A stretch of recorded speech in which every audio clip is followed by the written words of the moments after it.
საინტერესო თემა უნდა განვიხილოთ თქვენთან ერთად. საქართველოში და არა მხოლოდ საქართველოში, არამედ უკრაინაში, საქართველოსა და უკრაინაში და არა მხოლოდ საქართველოსა და უკრაინაში, არამედ ევროპაშიც. არა მხოლოდ საქართველოში, უკრაინასა და ევროპაში, არამედ შეერთებულ შტატებში და ვინც ის შეერთებულ შტატებში იქნება უფრო ხშირადაც, უფრო მეტადაც და უფრო კვალიფიციურადაც. პრეზიდენტ ტრამპის პოლიტიკას იწუნებენ პატრიოტი, სწორი, გონიერი ადამიანები. სულ მინიმუმ, ყველაზე მინიმუმს ვიტყვი, ისინი იწუნებენ პრეზიდენტ ტრამპის არათანმიმდევრულობას. რაშიც სიმართლის ნასახი კი არ არის. სიმართლის ნასახზე გაცილებით მეტია. მართლაც, პრეზიდენტმა ტრამპმა დაახლოებით 2 კვირის წინ, 3 კვირის წინ რიტორიკულად იკითხა, რამე რომ იყოს მოსკოვსა და პეტერბურგს დაბომბავს კი უკრაინაო? მერე კი თქვა რომ ეს ხუმრობა თუ ნახევრად სიმართლე იყო, ისე ვიკითხეო, მაგრამ ეს ეგრეთ წოდებული გამოსწორება, ჩაჩარჩოება იმ სიტყვისა ჩარჩოში მოქცევა და ხუმრობაში გატარების მცდელობა საბოლოო ჯამში არც არავის ახსოვს. ის პირველი განცხადება გაცილებით მოსაწონი და გაცილებით მისაღები იყო. დაახლოებით 10 დღის წინ მან უკრაინა თუ არ ვცდები საფეხბურთო კლუბს თუ გუნდს შეადარა ნაკრებს. და ისიც თქვა რომ ვინც მხოლოდ თავს იცავსო, ის გამარჯვებას ვერასოდეს მიაღწევსო. და ჩვენც ტრამპის კრიტიკოსებმაც კი და ჩვენ აგრეთვე ვთქვით რომ ეს იყო საუკეთესოთა შორის საუკეთესო განცხადება. მართლაც უკრაინა ვერაფრით ვერ დაამარცხებს ჯოჯოხეთურ რუსეთს თუ იქით შეტევაზე არ გადავა. ამასთან მას უკრაინას სჭირდება ნებართვა შეერთებული შტატებიდან შეტევაზე გადასვლის შესახებ, შეტევაზე გადასვლის თაობაზე, ყოველ შემთხვევაში მაშინ თუ უკრაინა გამოიყენებს სწორედაც რომ ამერიკულ იარაღს. ამგვარი ნებართვა თუ გულახდილები ვიქნებით, საბოლოო ჯამში რუსეთის ტერიტორიაზე იერიშების მიტანის ნებართვა შეერთებულ შტატებს ვაშინგტონს კიევისთვის ჯერ თუ გულახდილები ვიქნებით არ მიუცია. თუმცა შეერთებულმა შტატებმა პრინციპში მისცა ნებართვა უკრაინას, რომ მან მისი ამერიკის შეერთებული შტატების ის იარაღი, რომელსაც აწვდის განაარაწვის შეერთებული შტატები, გამოიყენოს ოკუპირებული რუსეთის მიერ ოკუპირებული ტერიტორიების მიმართულებით, ტერიტორიების დასაბომბად, აგრეთვე სტრატეგიული იმ ობიექტების დასაბომბად, რომლებიც სწორედაც რომ ოკუპირებულ ტერიტორიებზეა განთავსებული. ამას რომ უსმენ პირველ განცხადებას, მეორე განცხადებას, მესამეს, რომელიმეს, მეოთხეს, მეხუთეს, ხშირად საუბრობს პრეზიდენტი ტრამპი. კარგად, ხშირად აქვს მას სწორი გზავნილები. შენ ფიქრობ რომ ამერიკის შეერთებული შტატების ამომრჩეველი რო იყო, რასაკვირველია სწორედაც რომ ტრამპს დაუჭერდი მხარს. მეორე მხრივ, ყოველ მეორე დღეს, კარგი განცხადებიდან მეორე მესამე დღეს ტრამპი თითქოს ჩააფლავებს ხოლმე და კი ამიტომაც არიან განსაკუთრებით შეერთებულ შტატებში მისი ოპონენტები, რომლებიც კვლავ ვიმეორებ, არათანმიმდევრულობას ედავებიან მას. მაგალითად, კიევი რომ დაიბომბა ახლა და დიდი მსხვერპლიროა. კიევში, დედაქალაქში, გაბოროტებულმა, გავეშებულმა რუსეთის იმპერიამ დედაქალაქს რომ დაარტყა მორიგ ჯერზე და იქ ბავშვებიც დაიხოცნენ. ამასთან დაკავშირებით პრეზიდენტმა ტრამპმა ისევ დაბალანსებული განცხადება გააკეთა. ეგრეო, დაახლოებით ასე თქვა, უკრაინელების ბომბავენ რუსეთის სტრატეგიულ ობიექტებს, კი მაგრამ ეს ის ტრამპი არ არის, რომელიც 2 კვირის წინ საუბრობდა უკრაინის გუნდის, უკრაინის შეტევაზე გადასვლის აუცილებლობის თაობაზე. მის გუნდში, პრეზიდენტ ტრამპის გუნდში არიან პირები, რომლებიც არ მოგეწონება. განსაკუთრებით, რასაკვირველი არ მოგეწონება კაცი გვარად ვიტკოფი. ჯეიდი ვენსზე რომ აღარაფერი თქვა, თუმცა მასზე 2 სიტყვას ვიტყვი კიდევ. ვიტკოფი, რომელიც ახლო აღმოსავლეთის საკითხებში პრეზიდენტ ტრამპის სპეციალური წარმომადგენელია, მაგრამ რატომღაც სწორედ უკრაინასთან დაკავშირებით უფრო მეტს მუშაობს, ვიდრე ახლო აღმოსავლეთის საკითხებზე. ახლო აღმოსავლეთის საკითხებზე რომ მუშაობდეს და მოგვარებული რომ იყოს ეს პრობლემები, ჰუსიტები დღემდე წინააღმდეგობის პროცესში არ იქნებოდნენ ჰუსიტებს შეწყვეტილი ექნებოდათ სროლა. ასევე ახლო აღმოსავლეთის საკითხები ბოლომდე მოსაგვარებელი კი არა მოგვარებული რომ იყოს, ირანს არ გაუჩნდებოდა თუ ჩინეთთან და თუ რუსეთთან ხელახალი კონტაქტების, ახალი კონტაქტების დამყარების წველი სურვილი და შესაბამისად მისი ბირთვული პროგრამის აღდგენის სურვილი. დიახ, შეერთებულმა შტატებმა შეაჩერა ირანის ბირთვული პროგრამა. ბევრი ამბობს და მეც ვამბობდი ამას, რომ გაანადგურა, მაგრამ ახლა ჩნდება ინფორმაციები იმის თაობაზე, რომ ანალიზი იმის თაობაზე, რომ ჩინეთიდან და რუსეთიდან სათანადო დახმარებების მიღების შემთხვევაში ირანი საკუთარ ბირთვულ პროგრამას, არა 3 და 6, არამედ წელიწად ნახევარში აღადგენს რამე რომ იყოს. აი ამ სიტყვას რასაკვირველია ძალიან დიდი მნიშვნელობა აქვს. პერსონალურად მე მგონია, რომ ისრაელი პირველ ყოვლისა და ისრაელის ზურგს უკან მდგომი შეერთებული შტატები ირანის ახალი ბირთვული პროგრამის ან ბირთვული პროგრამის ხელახალ სიცოცხლეს განახლებას არ დაუშვებს. მაგრამ ისიც სათქმელია, რომ შეერთებულ შტატებს მიუხედავად უზარმაზარი დარტყმისა, რომელიც მან მიაყენა ირანის ბირთვულ პროგრამას და ირანს ზოგადად, საქმე ჩემი აზრით მაინც ბოლომდე არ მიუყვანია. ეს არ ნიშნავს იმას, რომ ირანის რეჟიმი უნდა დამხობილიყო, იმიტომ რომ იქ უზარმაზარი პრობლემები შეიქმნებოდა და საერთოდ ამერიკის შეერთებული შტატების ახალი სტრატეგიაა, რომ სახმელეთო ოპერაციები ან ნაკლებად ჩაატაროს, მათ შორის პირველ ყოვლისა ახლო აღმოსავლეთში წარსული გამოცდილებებიდან გამომდინარე, მაგრამ უფრო დასუსტება ალის რეჟიმისა, ჩემი აზრით და არა მხოლოდ ჩემი აზრით, რასაკვირველია შესაძლებელი იყო. რეგენერაციის ხელახლა ამგვარი პოლიტიკის წარმოების შესაძლებლობა ირანს ჩვენ და სამწუხაროდ ან რეგიონის და სამწუხაროდ ხო დარჩა და თუ რუსეთი გადაწყვეტს და მოინდომებს და მოახერხებს, იქნება და ირანი ძველ ოდინდელ, ბოლო პერიოდის ოდინდელ ასევე ბჭყალებში უნდა ჩავსვა, ძლევამოსილებასაც კი დაუბრუნდეს. დიახ, ტრამპი ამგვარია, მოგეწონება მისი ქმედებები კავკასიის რეგიონში, სომხეთისა და აზერბაიჯანის შერიგება-მორიგება, თვალსაჩინოება. მოგეწონება მისი ცალკეული განცხადებები, მათ შორის ან პოლიტიკა, მათ შორის ის, რომ მან უბიძგა და მიიყვანა ევროპა და ნატოს წევრი სახელმწიფოები, იქამდე რომ მათ 5%-მდე გაეზარდათ საკუთარი თავდაცვის ხარჯები. ბაიდენის ადმინისტრაციის პირობებში ეს არათუ წარმოუდგენელი იყო, არამედ არც განიხილებოდა. საერთოდ ბაიდენს არ ჰქონდა, ამაში პრინციპში მართალია ჯეი დი ვენსი, რომელზეც ორ სიტყვას აკითხავით კიდევ ვიტყვი, ბაიდენს არ ჰქონდა ომის დასრულების, თუნდაც უკრაინის და სწორედაც რომ უკრაინის გამარჯვებით ომის დასრულების არანაირი გეგმა. ის გავდა დემოკრატ თამადას, რომელიც სიტყვას სხვასაც აძლევს განა არა, პირველ სიტყვას ამბობს თვითონ თავად, კარგად წარმოთქვამს სიტყვებს უკრაინა გაიმარჯვებს, უკრაინამ უნდა გაიმარჯვოს, ბევრგან წარმოთქვამს, მაგრამ გაწერილი გეგმა, roadmap-ი, საგზაო რუკა, როგორ უნდა გაემარჯვა უკრაინას, ეს კი არ ჰქონდა და მეტიც უკრაინას ეძლეოდა იმ დონის იარაღი, ან იმ რაოდენობის იარაღი, რაც მას მხოლოდ გადაარჩენდა და არავითარ შემთხვევაში კვანძის გახსნამდე ამ კონფლიქტს, მით უფრო საუკრაინოდ, უკრაინის სასარგებლოდ კვანძის გახსნამდე ამ კონფლიქტს არ მიიყვანდა, კი გამოფიტვა რუსეთის ახლაც გრძელდება, მე მგონია რომ უფრო გრძელდება ვიდრე ბაიდენის დროს მიმდინარეობდა გრძელდებოდა, მაგრამ ამ გამოფიტვასაც ჰქონდა, ან უნდა ჰქონოდა გარკვეული სტრატეგია, რატომ ვფიტავთ რუსეთს, ცხადია ყველამ ვიცით ამ კითხვაზე პასუხი, მაგრამ გამოფიტვას უნდა ჰქონოდა მკაცრად გაწერილი მათ შორის ეგრეთ წოდებული ვადები, ტაიმლაინები. ამ ყველაფერს ბაიდენი არ ახერხებდა და ვერ ახერხებდა. ტრამპმა ეს ყველაფერი ააჩქარა და ამ აჩქარებაში აკითხავით ბევრი შეცდომაც დაუშვა, ალბათ კი არა ნამდვილად.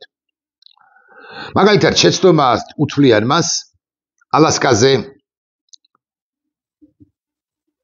შემდგარ შეხვედრას პრეზიდენტ პუტინთან, რომელიც უშედეგო იყო თავისი არსით. და კი თავზე პუტინს გადაუფრინა ბიორის ფირითმა და მაღალი ალბათობით მან მართლაც შესძახა ეს რა ხმაურია, რა საშინელი ხმაურიაო, ანუ ცოტა დაფრთხა, ცოტა შეშინდა. მოდი მამიკო, მე რაღაც ვიდეოს რო წერ, შედი.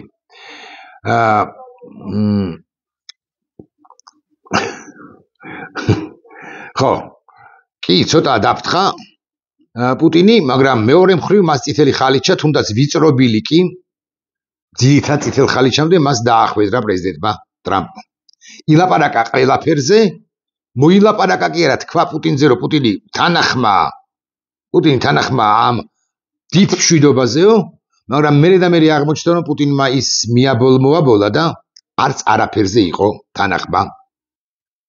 და არ არის თანახმა პუტინი, რომელსაც ომის გაგრძელება უნდა, ვიდრე ამ SVO-თ წოდებული ოპერაციის მიზნებს არ მიაღწევს. ხო გეუბნებით, ყველას, ვინც პრეზიდენტ ტრამპს აკრიტიკებს, მათ შორის გრენლანდიის ოკუპაციის შესაძლო ან თეორიული ოკუპაციის თემაზე, ვინც აკრიტიკებს მას ინდოეთისთვის ტარიფების დაწესების თაობაზე, ეს სხვაშორის არ არის ფლად საკრიტიკო, მაგრამ ცოტა უსამართლოა ჩინეთთან მიმართ ინდოეთთან მიმართებაში ჩინეთის რაკურსით. ვინც აკრიტიკებს ევროპასთან ცოტა მძიმე დამოკიდებულებაში, დამოკიდებულების გამო, ვინც აკრიტიკებს ბევრი მიზეზის გამო, ყველას აქვს თავისი არგუმენტები. მეორე მხრივ პრეზიდენტი ტრამპი, აკითხავთ, რომ ამბივალენტური ლიდერია, მეთქი, თანმიმდევრული არ არის და როცა კარგ საქმეს აკეთებს, ის ცუდა აღნიშნოთ. მაგალითად, ეს ახალი რაკეტები 450-480 კილომეტრის რადიუსით რომ მიფრინავენ. ხო, ეს რაკეტები ბაიდენს არ გადაუცია. აკითხავთ, მას არ ქონდა გეგმა ზუსტი როგორ უნდა დაემარცხებინა რუსეთი. და ტრამპმა კი გადასცა. დიახ, მართალია კომბინაციით ევროპას ნატოს ვაძლევთ და ნატო ვალდებულია გადასცეს უკრაინას. ამ კომბინაციით მიდის ტრამპი.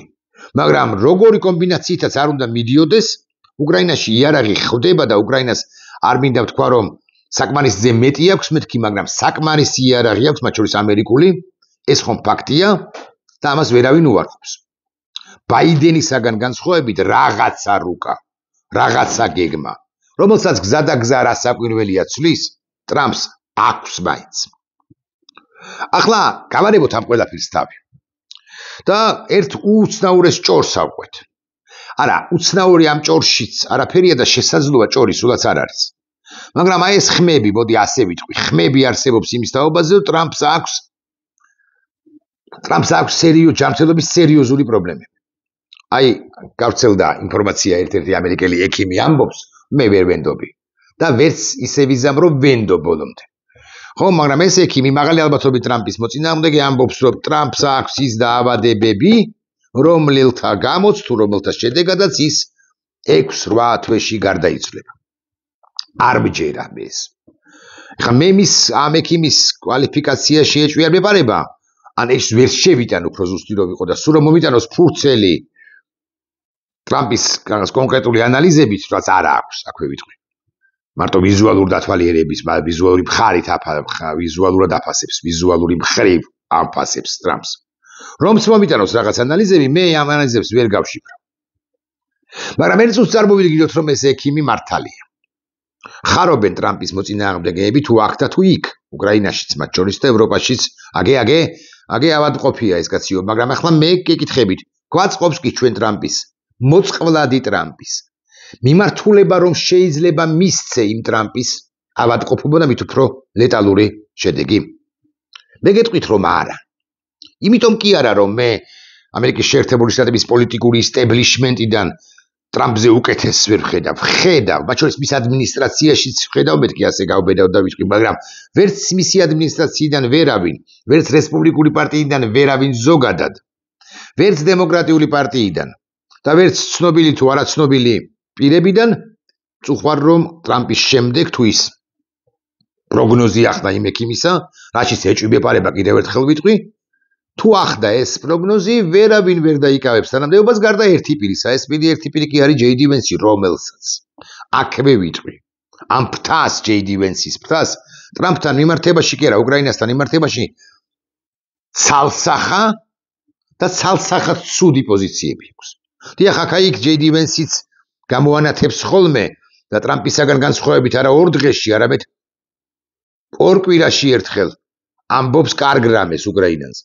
მაგრამ ჯეი დი ვენსი და მის ზურგს უკან დგომები პრინციპში ჩამოყალიბებულნი არიან იმასთან დაკავშირებით, რომ ნებისმიერ ფასად უნდა დასრულდეს ომი, სულ უკრაინა მთლიანად დამარცხდეს.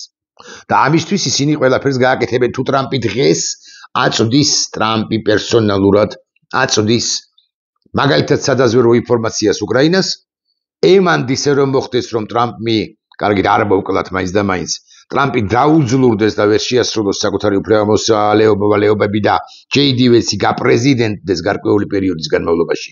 მაინც ემანდ ისე რომ მოხდეს, გარწმუნებთ რომ ჯეი დი ვენსი არც სადაზვერვო ინფორმაციას მისცემს უკრაინელებს და არც არავის. ასეთია მისი არქიტექტურა, ფილოსოფია, მიდგომა. აი ტრამპი კი აქ გითხარით, ტრამპის მიტრიალება და ზეგავლენის მოხდენა ტრამპზე კიდევ შესაძლებელია, ან კიდევ არასწორი სიტყვა, შესაძლებელია ნამდვილად.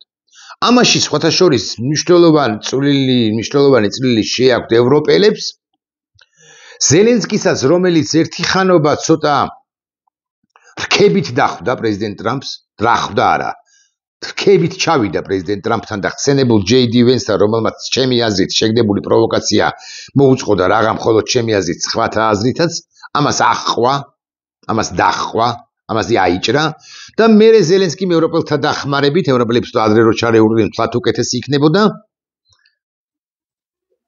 ცოტა კი არა, გვარიანად გამოასწორა საკუთარი რიტორიკა, პოლიტიკა, მიდგომები ტრამპთან მიმართებაში. ეთამაშება. ოღონდ ზელენსკი ბოლო პერიოდია და მთელი მსოფლიო ბოლო პერიოდია და უკრაინა განსაკუთრებით ბოლო პერიოდია ხვდება ერთს. ტრამპს პირველ რიგში უნდა ეთამაშო და იქნება შენ ჭკუაზე, შენ თარგზე მოიყვანო, შენ სამსახურში ჩაიყენო. მაგრამ ასევე ხვდებიან თავარს ჩემი აზრით. ტრამპი იქნება თუ სხვა ამერიკის შეერთებულ შტატებში, მათგან მაქსიმალურად ბევრი უნდა წამოიღო იმისთვის, რომ შენ გაიმარჯვო და შენ ახარ გამარჯვების მთავარ ავტორი, შესაძლო გამარჯვების მთავარ ავტორი, ისევე როგორც დამარცხების შემთხვევაში რაც არ მოხდება, მთავარ დამნაშავე იქნება სწორედაც, რომ უკრაინა არავინ არ უკაცრავად სიტყვისთვის შეიტენის უკრაინის დამარცხებას, რაც გამორიცხულია, მეთქი ამას ვიტყვი, მაგრამ აი თეორიულად წარმოვიდგინოთ. ტრამპზე უზარმაზარი გავლენა აქვს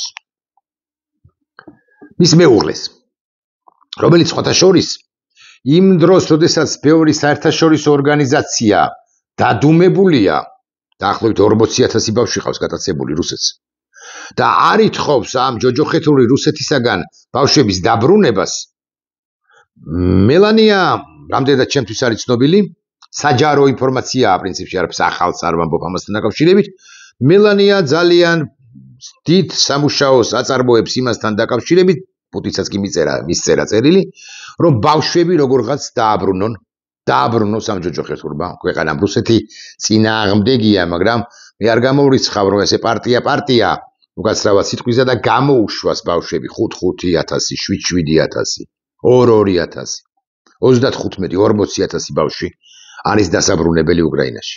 მაგრამ ამაში რუსეთი თავის მხრივ რომ მოითხოვს მისთვის სასარგებლო გადაწყვეტილებების მიღებას, ანუ ბენეფიტებს, ესეც ფაქტია, ეს არ ნიშნავს იმას, რომ მე წინააღმდეგი ვარ ბავშვების დაბრუნებისა, რა საკვირველია. ყველაფერზე არ ვიცი, მაგრამ ბევრ რამეზე უნდა წახვიდე, ოღონდაც კი დააბრუნოს 40,000 მოზარდი დედასაიმასქნებელმა ქვეყანამ, მაგრამ რუსეთი ასე ხელგაშლილი, ალტრუისტულად ხელგაშლილი ცხადია ვერ იქნება. ხო და ამ მელანიას აქვს უზარმაზარი მისია. მას აქვს გავლენებიც პრეზიდენტ ტრამპზე და მოგილოდათ იმის არის რამდენად ჯანმრთელადაა ან არაჯანმრთელადაა, ხო? მას აქვს გავლენები ანტი-ვენსისეული, ასე ვიტყვი, ანტი-ვიტკოფისეული, ხო? და პრო-რუბიოსეული. აი ეს ორი დაჯგუფება პრინციპში, ხო? იკვეთება ერთის მხრივ რუბიო ბესენტი და მეორეს მხრივ სწორედ ვიტკოფი, რუბიო ბესენტი კელოგი და მეორეს მხრივ სწორედაც რომ ჯეი დი ვენსი და ვიტკოფი და შესაძლოა სხვებიც. მაგ ამიტომაც არის ტრამპი სულ მუდმივად აბალანსებს და გამოსდის რომ ჩამოუყალიბებელი პერსონაა. ასე აღიქვამენ ყოველ შემთხვევაში, მაგრამ სწორედ ის უნდა დარჩეს. ყოველ შემთხვევაში 3 წელი, დარჩენილი 3 წელი, ან 2 წელი, ან 1 წელი JD Vance-ის ატანას, რომელიც ამასობაში მოძლიერდება კიდეც, ვიცე-პრეზიდენტი თუ პრეზიდენტი გახდება, მოძლიერდება, მომძლავრდება, მოამბიციურდება, ხო? ისევ და ისევ ეს მიმართულება რომ შეგიძლია რომ მისცე ის ტრამპის ჯობს. ანდა ეს ტრამპი თუ მიმართულებას მისცემ უკრაინასთან დაკავშირებით საუბრობს საბოლოო ჯამში, ძალიან პოზიტიურ როლს შეასრულებს, უკვე ასრულებს მე ესე ვიტყვი და მომავალში მით უფრო შეასრულებს უკრაინის კონფლიქტში და უკრაინა-რუსეთის კონფლიქტში და რუსეთს უფრო მეც ჩემი აზრით ყოველ შემთხვევაში გაცილებით მეც დაათმობინებს რუსეთს ვიდრე უკრაინას. აი აქ ევროპელთა ბრგეთყოფნა გარდაულა აუცილებელი ევროპაში უკვე ნელ-ნელა წლიდან წლამდე ახლოვდება ახალი არჩევნების პერიოდ ვადები და ამომრჩეველი სკოლის მოსაგებად შეიძლება ცალკეულმა სახელმწიფოებმა რომლებიც ახლა არიან უკრაინის მხარდამჭერთა 5-7-ში შეიძლება ცოტა შეცვალონ აქცენტები. ეს არ ეხება სხვაშორის პოლონეთს ან ბალტიის სახელმწიფოებს. ეს მე მგონი წინა ბლოკშიც ვთქვი. შეიძლება ცოტა დააბალანსონ აქცენტები. პრინციპულად მნიშვნელოვანია უკრაინისათვის დაასაბუთოს ევროპულ საზოგადოებაში რომ ხვალ მართლა შეникნები ბერლინში, მართლა ჩამოვარდება ბომბები, აღარ ვლაპარაკობ ვარშავაზე, ვილნიუსზე, რიგაზე, ტალინზე, თუ ყველა იმ ქვეყანაზე, რომელიცაც აქვს მკვეთრი პოზიცია რუსეთთან მიმართებაში, ბუდაპეშტში ბომბები არ ჩამოვარდება, ორბანი დაიფარავს, ორბანის მადლი დაიფარავს ბუდასაც და პეშტსაც. ხო და მელანიას აქვს უზარმაზარი როლი მეთქი ამის თქმა მინდა. მაგრამ თავარი და კლავ ვიმეორებ, თავარი არის მაინც უკრაინა. უკრაინა რა რეალობასაც დააყენებს. რა რეალობასაც შექმნის ტრამპი ევროპელთა ზეწოლის შედეგად იძულებული იქნება რომ მოერგოს იმ თარგს, იმ ვითარებას, იმ რუკას, რომელიც იქნება ბოლო მომენტისათვის შექმნილი მაგიდაზე. თუმცა ყველაფერთან ერთად მე ერთი რამის თქმაც შემიძლია. პუტინი დამოკიდებლად იმისა, როგორი არის ტრამპი, მოსაწონი თუ დასაწუნი, ამბივალენტური თუ გაორებული, ანუ გაორებული. პუტინი ამ ომის დასრულებას არ აპირებს. ეხლა სოფლიოს ლიდერთა ამოცანაა მიახვედრონ ტრამპს, რომ რაღაცი პუტინი ამ ომის დასრულებას არ აპირებს, გაოცმაგდეს უნდა უკრაინის მხარდაჭერა. მაგალითად, შეერთებულ შტატებს ეს ნაკლებად ეხება, თუმცა მისი ძალის ხმევა მნიშვნელოვანია.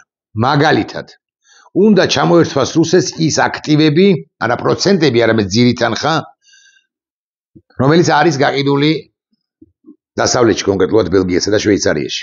300 მილიარდზეა საუბარი. ახლა ბევრი იტყვის, რომ ამაზე საუბარი არისო. არის. მიმდინარეობს, მაგრამ სულ მიმდინარეობს მომავალში ჩამორთმევის თაობაზე და მომავალში იმიტომ რომ უკრაინის ინფრასტრუქტურის აღდგენას დაიხარჯოს ეს თანხა. არა, უკრაინას ახლავე სჭირდება ეს თანხა. მე ესე ვიტყვი. მოკლედ, ტრამპი ცოცხალია. ტრამპი არ კვდება, ვარებ ესეც ვთქვათ. არა, ადრე თუ გვიან ჩვენ ყველანი გარდავიცვლებით, მაგრამ აი ასე მძიმედ არ არის ტრამპის საქმე, მიუხედავად ცალკეული ექიმების გამოხდომებისა, მაინც ასე ვიტყვი. ტრამპი საკრიტიკოა. მეორე მხრივ თუ მეოთხე მხრივ ჩვენი ანტიტრამპიზმი ერთი მახასიათებელიც აქვს ანტიტრამპის, ანტიამერიკანიზმში გადაეზრდებათ ხოლმე ცალკეულ პირებს. აუხ ამერიკა აგეთ ურმე როგორი ყოფილა ამას ამბობენ, რაც ტყუილია. ტრამპის ამერიკაც და ბაიდენის ამერიკაც და ნებისმიერი პრეზიდენტის ამერიკა გენიალური ქვეყანა. ტრამპის ამერიკაც ანტიტრამპისტებო და ბაიდენის ამერიკაც ანტიბაიდენისტებო, შესაბამისად ტრამპისტებო.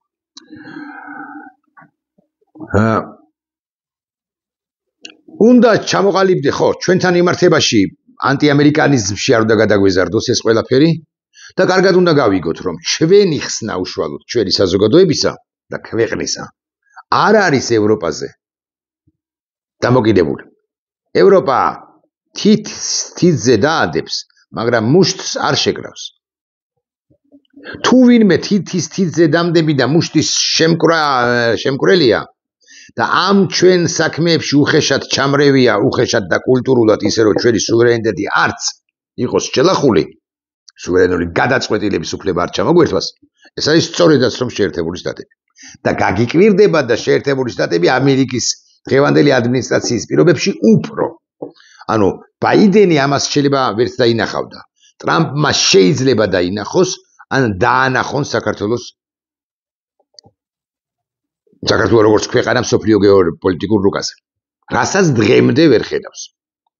სამწუხაროდ მიუხედავად იმისა, რომ ჩვენი, ანუ ქართული საზოგადოების პარტნიორები მას ხავს, როგორ არა, მეგობრებად თუ სენატში, თუ კონგრესში, თუ ადმინისტრაციაში. ცოდნეები საქართველოს საკითხებისა. მაგრამ რა ეს საქართველოელება, ახლა მართლაც. ამიტომ ტრამპი არ კვდება, ტრამპი ცოცხალია, ტრამპი საკრიტიკოა, მაგრამ ტრამპის ეს სიტყვა უნდა ვიხმარო თუ არა არ ვიცი, მორჯულება, მოჩარჩოება, სწორი მიმართულებების მიცემა ტრამპისთვის შეიძლება, მაგრამ ჩვენი საქმე გასაკეთებელია პირველ ყოვლისა ჩვენს მიერ, როგორც უკრაინელები გააკეთებენ და აკეთებენ ნებართვების ფუცელზე დაწერილი თანხმობების არსებობის გარეშე, მიღების გარეშე, ისინი აკეთებენ თავიანთ საქმეს. სულ არ იცის თერთმა სახმან პენტაგონმა რუსეთის რომელ ქალაქში რომელი კამიკაძე დრონი მიფრინდება, მაგრამ რომ იცოდეს შეიძლება სხვა შორის დაუწუნოს კი არა არც მოიწონოს ეს ამბავი. არ გინდათ ესკალაციამდე მიყავთო ვიტკოფის ბრძანებით, შეიძლება პირდაპირ ბრძანებით ან ირიბი ბრძანებით, შეიძლება თქვას რომელიმე გამოვიტკოფებულმა, მაგრამ აქვე უნდა ვთქვათ, რომ უკრაინელები მაინც აკეთებენ ამას და ჩვენი გვაქვს გასაკეთებელი. დადასტურდა ალბათ, რომ მე სასტიკი წინააღმდეგი ვარ JD Vance ვიტკოფის მიმართულებისა და მე მხნეობას უსურვებ პრეზიდენტ ტრამპს, როგორც შეერთებული შტატების 47 პრეზიდენტს, რომელიც პრეზიდენტობის პირობებშიც ამერიკის შეერთებული შტატები 3 წელი ნამდვილად იქნება. და კიდევ, ვინ უფრო აწყობს პუტინს? ტრამპი თუ JD Vance? მესაც გეტყვით. ტრამპი თუ ბაიდენი? მე გეტყვით, რომ JD Vance-ზე მეტადაც კი ბაიდენი აწყობდა.